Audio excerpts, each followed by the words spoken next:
네, 이런 여당의 혼란에 대해 윤석열 대통령의 첫 반응이 나왔습니다. 의원들이 중지를 모은 결론이면 존중하는 게 맞다고 했습니다. 사실상 당무에 선을 그은 걸로 볼 수 있습니다. 이재명 체제로 출발한 민주당에는 국익과 민생을 위해 하나가 돼 함께 일해야 한다고 말했습니다. 취재기자 연결합니다. 조은지 기자.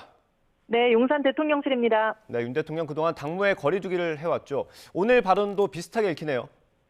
네, 당무에는 개입하지 않겠다는 기존 원칙을 재확인한 것으로 보입니다. 새 정부 초기부터 내내 이어진 여당의 내용, 특히 지난주 법원 판결 이후 지도부 공백 상태에 빠진 국민의힘 상황에 대해 이른바 윤심을 궁금해하는 목소리, 나아가 일정 부분 윤 대통령이 역할을 기대하는 분위기가 있었는데요. 윤 대통령은 오늘 출근길 약식회견 때 의원들이 중지를 모은 결론은 존중하는 게 맞는다, 이렇게 말했습니다.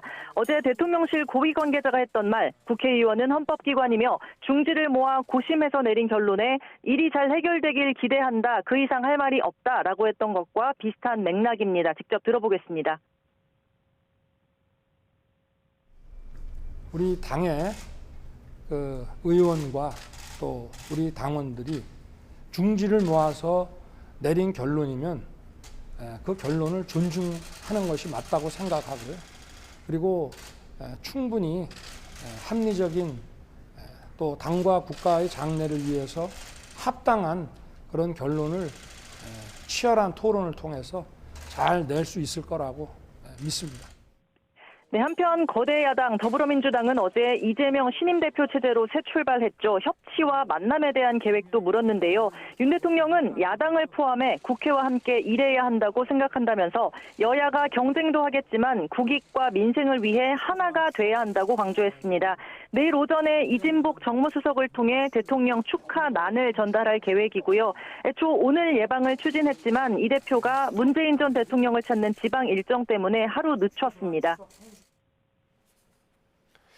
네, 요즘 대통령실도 어수선합니다. 내부 감찰이 한창이죠.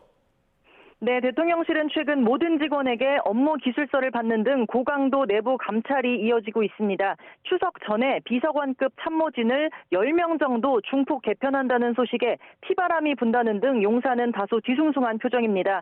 오늘 오후에는 대통령실 내부 문건을 유출한 혐의를 받는 시민사회 수석실 소속 비서관의 인사위원회가 열리고요. 정무수석실에서도 비서관을 포함해 3명 이상이 사퇴 수순을 밟고 있습니다. 일련의 인적 쇄신의 의의와 배경을 묻자 윤 대통령은 대통령실은 유능해야 하고 자세와 역량에서 최고여야 한다고 밝혔습니다. 들어보겠습니다.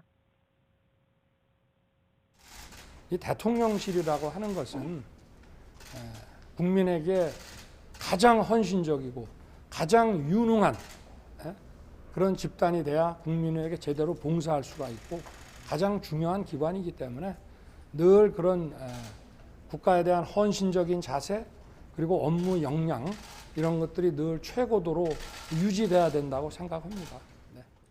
네, 대통령실 고위 관계자는 YTN에 인적 쇄신은 조직 진단을 통해 확정된 일로 당장은 정무수석실, 시민사회 수석실부터 개편하지만 모든 부서가 곧 겪을 일이다라고 설명했습니다.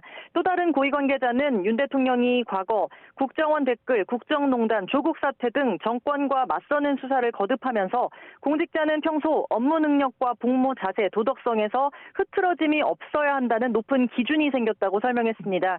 윤 대통령은 오늘 출근길에 또 지난주 잇따라 시장을 찾은 일을 거론하면서 어려운 경제 상황에 생업에 종사하는 분들을 보니 고맙고 죄송한 마음이 함께 들었다라고 말했습니다. 이어 지난 몇 년 사이 나라 빚이 늘어 1,000조에 육박한다면서 정부도 긴축을 할 수밖에 없지만 서민 지원과 미래를 위한 투자 등 돈을 쓸 때는 확실히 쓰겠다고 강조했습니다. 지금까지 용산 대통령실에서 YTN 조은지입니다.